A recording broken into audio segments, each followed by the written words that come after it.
बनु आराश कबीले का ना एक शख्स आया नबी करीम की बारगाह में।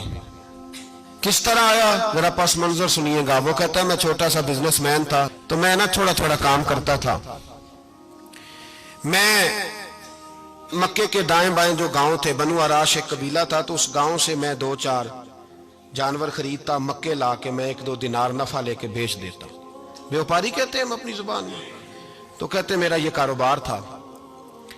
एक दफा मैं 2 ऊंट लेके मक्के आया, तो मक्के में मैंने शोर सुना कि यहाँ एक जादूगर है, माज़अल्लाह साहिर है, काहिन है, उसके करीब कोई ना जाए। कहते हैं ये शोर मैंने सुना। मैंने कहा चलो नहीं जाते। कहते हैं वो 2 ऊंट मैंने बेचे तो मेरी कम नसीबी देखो कि बेच मैंने अबू जाल के हाथ दिए। ऊंट खरीद लिए तो मुझे कहने लगा कल पैसे ले लेना। मैंने कहा घर कहाँ है? कहने लगा फलां गली में, फलां मोहल्ले में, फलां जगह मेरा घर है। कहते हैं मैं मजबूर था, छोटा सा कारोबारी था, मैं बड़ा बिजनेसमैन नहीं था। अगले दिन मैं उसके घर गया, मैंने कहा पैसे, तो कहने लगा कल आना। कहते हैं मैंने कहा कि ये बड़ा आदमी है, कहीं बिगड़ गया तो मैं पैसे कैसे लूंगा। मैं चुप करके आ गया। 2 रातें मुझे चौक में सोते हुए हो गई। ना तो मेरा कोई रिश्तेदार था, ना कोई जमाना था होटलों का, मजबूरी थी। तीसरे दिन मैं फिर गया तो मैंने कहा पैसे, कहने लगा कल आना। तो मैंने कहा यार मेरा यहाँ कोई भी नहीं, मैं सड़क पे सोता हूँ, मेहरबानी कर मेरे पैसे दे। और मैं इतना बड़ा आदमी भी नहीं, हो सकता है मेरे पास किराया भी ना हो, मेरे पैसे दे मैं जाऊं। कहते जरा दबा के बात की। तो कहने लगा चल दौड़ जा, जहां से मिलते हैं ले ले।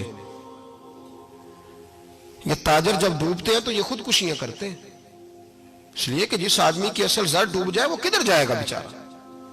कहते मैं वहां से पलटा और पलट कर मैंने लोगों से पूछा कि मक्के के सरदार चौधरी अमीर लोग कहां बैठते हैं। तो उन्होंने कहा कि काबे के साथ ये छोटी छोटी टोलियां बनी हुई हैं, ये सारे चौधरी बैठे। कहते मैं जाके एक टोली के बीच खड़ा हुआ, उसमें अबू लहब, अबू सुफियान, उतबा, उतैबा, शैबा सारे बैठे थे, बड़े बड़े सरदार। मैंने उनसे कहा कि भाई चौधरीओ मेरी थोड़ी मदद कराओ, एक आदमी को पैसे दिए हैं, माल दिया है, वो पैसे नहीं दे रहा, और मैं मजबूर हूं, परदेसी हूं, गरीब हूं, मेरी मदद हो जाए। तो कहते हैं वो उतबा बोल के कहने लगा कौन है जो तेरे पैसे दबा गए? इतनी जरूरत किसी की? हमारे होते हुए नाम ले। तो कहते हैं मैंने कहा कि अबू जाल नाम है उसका। कहते हैं गर्दनें झोंक गई। कहने लगे तू तो बड़े गुंडे के पास फंस गया, वो तो सरदार है सारे गुंडों का, वो तो नहीं मिलते पैसे, मुश्किल है। कहते हैं मैं कांपने लगा कि मेरे पैरों तो जमीन निकल गई, यार पैसे नहीं मिलेंगे तो मैं तो घर नहीं जा पाता, किराया भी नहीं। कहते हैं उतैबा ने मजाक किया, सामने खाना काबा के साथ टेक लगा के रसूल पाक तशरीफ फरमाते, माज अल्लाह सुम्मा माज अल्लाह, नकले कुफर, कुफर न बाशद। उसने मजाक किया, कहने लगा वो जो बंदा बैठा है ना वो तेरा मसला हल कर सकता है। कहते उसने मजाक किया, बाकी ताली लगा के हंसने लगे। मुझे समझ ना आई, भेजते भी हैं, मजाक भी उड़ाते, पर डूबते को तिनके का सहारा मैं चला गया। अल्लाह के रसूल वजीफा पढ़ रहे थे तो मैं डरते डरते कि मेरा कहीं ये सहारा भी ना चला जाए, मैं डरते डरते पीछे बैठ गया कि हुजूर फारग होते हैं। तो गरीब आदमी डरता है ना चौधरी साहब बिगड़ ना जाए। तो उसी पस मंजर में मैं डर रहा हूं कि कहीं कोई बात ना हो जाए, फारग होते हैं तो बात करता हूं, लेकिन कुर्बान जाऊं। अभी मैं बैठा ही था, मेरे नबी ने रुख मेरी तरफ फेर लिया। कहते मैं परदेसी था, मेरा कोई अपना नहीं था। 2 जुमले नबी पाक ने कहे और मुझे यूं लगा कि बिछड़ी हुई मां मुझे मिल गई है। 2 जुमले नबी पाक ने, पहला जुमला फरमाया भाई परदेसी लगते हो, और दूसरा जुमला कहा परेशान लगते हो। कहते हैं मेरे आंसू यूं निकले जैसे नहरें बहती हैं।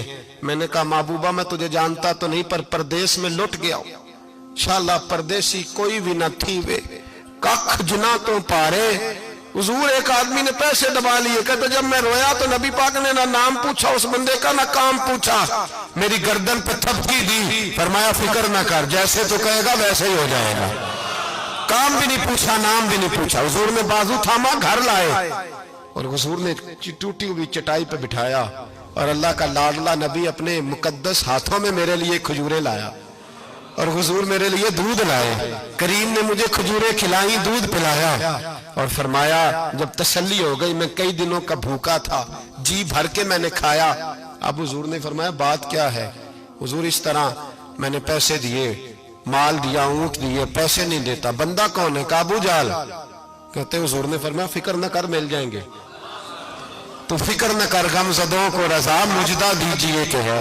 بے کسوں کا سہارا ہمارا نبی، ملیں گے ملنے کیوں نہیں؟ فرماتے حضور نے فرمایا چل میں تیرے ساتھ چلتا ہوں، اور بھائی کو فون بھی کر دے تو مہربانی، کوئی روکا بھی لکھ دے تو مہربانی، ساتھ کون چلتا ہے؟ وہ بنو عراش کے صحابی کہتے ہیں میرے نصیب دیکھو، دو جہاں کی رحمتیں، اللہ کا پیارا رسول میرے ساتھ چل رہا ہے، حضور میرے ساتھ ساتھ۔ کہتے ہیں اس کے دروازے پہ پہنچے تو میں سارے رستے سوچتا تھا کہ لوگ تو کام کراتے ہیں تو بڑھ کے مارتے ہیں، ایسی کی تیسی کرا دیں گے، ہو ہی نہیں سکتا وہ پیسے۔ کہتے ہیں حضور نے تو کوئی بات ہی نہیں کی، میں ہی کرتا رہا، حضور تو چپ ہیں، نظریں جھکی ہوئی ہیں۔ میں کہتا تھا وہ بڑا بدماش ہے، حضور کیسے بات کریں گے اس کے ساتھ؟ لیکن جب اس کے دروازے پہ پہنچے، دستک دی، وہ باہر نکلا تو کہتے ہیں مصطفیٰ کی جھکی ہوئی نظروں کو میں نے اٹھتے ہوئے دیکھا۔ ہو ہلکا یارا تو برے شمس کی طرح نرم، رزم حق کو باطل ہو تو فولاد ہے مومن۔ کہتے ہیں اٹھتی ہوئی دیکھی نظریں، اور میرے حبیب پاک نے نظر اٹھائی اور ایک جملہ، اور اس جملے کے اندر طاقت خدائی۔ حضور نے فرمایا تیرا کیا خیال ہے؟ پیسے دبانے والے اور لوگوں کو ستانے والے بڑے ہوتے ہیں، تو سردار بنتا ہے؟ غریبوں کا خون چوس کے سردار بنے گا؟ ان بیچاروں پہ ظلم کر کے لا اس کے پیسے لا۔ کہتے ہیں اس کی ٹانگیں کانپنے لگی، کہنے لگا جی میں ابھی لایا۔ سے عتبہ نے بندہ بھیجا، کہنے لگا پتہ تو کرو، پیچھے جاؤ تو صحیح بنتا کیا ہے۔ وہ جاسوس بھی کھڑا ہے چوک، ابھی لایا جی میں، فٹافٹ پیسے لایا۔ بنو عراش کے قبیلے کے وہ صحابی کہتے ہیں نبی پاک علیہ السلام نے پیسے مجھے دیے اور فرمایا ابو جال تیری آئندہ شکایت نہ آئے۔ کہنے لگا جی نہیں آئے گی۔ کہتے ہیں حضور نے مجھے پیسے دیے، قربان جاؤں محبوبہ تیری شان پہ، میرے کام آئے ہیں، میرے ساتھ آئے ہیں، مجھ پہ مہربانی کی ہے، اور مجھے سے فرما رہے ہیں تو اگر اجازت دے تو میں جاؤں، تو اگر خود بھیک دے، خود ہی کہے منگتے کا بھلا ہو، تو کہے تو جاؤں۔ کہتے ہیں میں رو پڑا۔ میں نے کہا محبوبہ نام کیا ہے؟ اس شانوں والے باپ کا نام بتا دے جس کے ہاں آپ جیسا نور نظر پیدا ہوا، اس شانوں والی ماں کا نام بتائیں جس نے آپ جیسا لال جنا، قبیلہ بتائیں۔ تو میرے حبیب نے فرمایا چھوڑ تیرا کام ہو گیا نا، نام چھوڑ تو۔ کہتے ہیں حضور گزر گئے تو وہ جاسوس پیچھے تھا، وہ مجھے کہنے لگا، میرے قریب آیا تو کہنے لگا ان کے پاس نہ جانا، یہ جادوگر معاذ اللہ نہ جانا، ساحر ہیں۔ کہتے میں نے اس کو جھٹکا اور میں نے جھٹک کے کہا اگر دنیا میں یہ سچے نہیں تو کوئی سچا نہیں، اگر دنیا میں یہ شان والے نہیں تو کوئی شان والا نہیں۔ تو میں دوڑ کے قدموں میں لگا، میں نے کہا حبیبہ دنیا میں نے بھی بڑی دیکھی ہے پر تیرے جیسا کوئی نہیں دیکھا، مہربانی کرے پڑھائے